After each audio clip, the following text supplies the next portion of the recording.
Thank you, Mr. Speaker.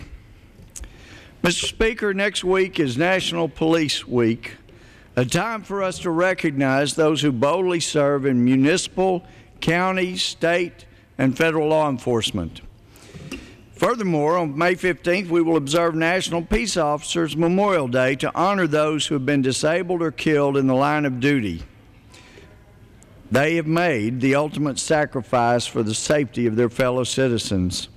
The peace of mind we are afforded thanks to the dedicated service of our law officers is invaluable, but many times we aren't immediately aware at what price that security comes. However, this past weekend, my constituents and I were painfully reminded of the very real danger that our law enforcement officers and agents battle daily. On Saturday, May 3rd, hundreds and hundreds of us mourned the loss of Texas State Trooper James Scott Burns at his funeral in Linden. Scott was killed by shotgun blast from a killer who he chased and pulled over on April 29th while doing his job of service to his fellow citizens. He left a widow and a 6-month-old daughter, of whom he was extremely proud. He also left a huge family that was both related by blood and related by spirit, who cared deeply about him. The overwhelming support shown by family, friends, and fellow law enforcement officers was truly a testament to Trooper Burns' lovable nature, his sense of humor, his honorable character, but most important, his sense of service for others. His loving family is now forced to carry on without him, and the world is worse off without him unless we perpetuate the good that he did in his life through the things that we do in the future, so that he will not have lived in vain.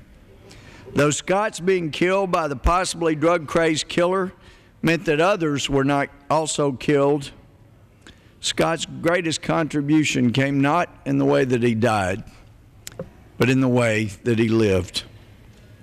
The extraordinary choice by Scott Burns and other law officers to protect our communities means that they go to work every day knowing and believing the words that came from Jesus himself when he said, "Greater love hath no one than this, that a person lay down his life for his friends." Our law enforcement officers dedicate themselves to protecting citizens, knowing that they may very well lay down their lives to protect others. No words can adequately express the gratitude that's due them. Scott's family will hopefully find solace from so many who showed their support in the past and will do so in the future.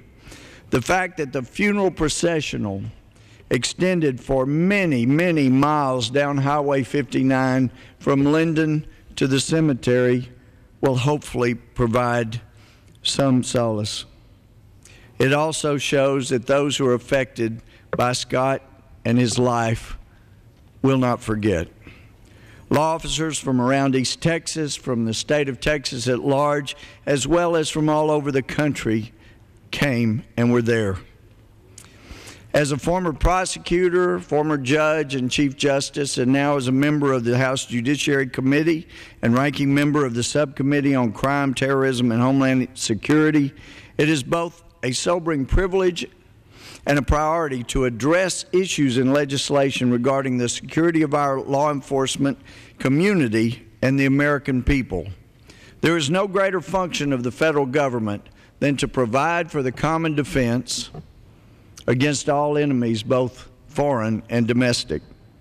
Therefore, it is imperative that we work to support our law enforcement officers and agents and their families by providing them with the training and resources they need to properly carry out their duties.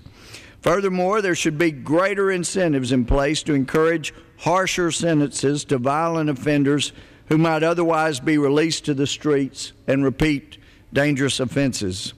While law enforcement officers risk their own safety every day for the well-being of our nation and local communities, Congress must do as much as possible to ensure the preparedness and security of our noble crime fighters.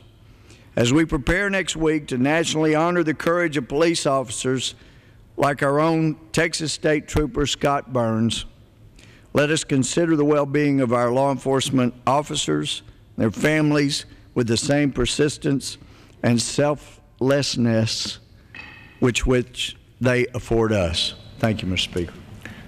The chair recognizes the gentleman from Missouri, Mr.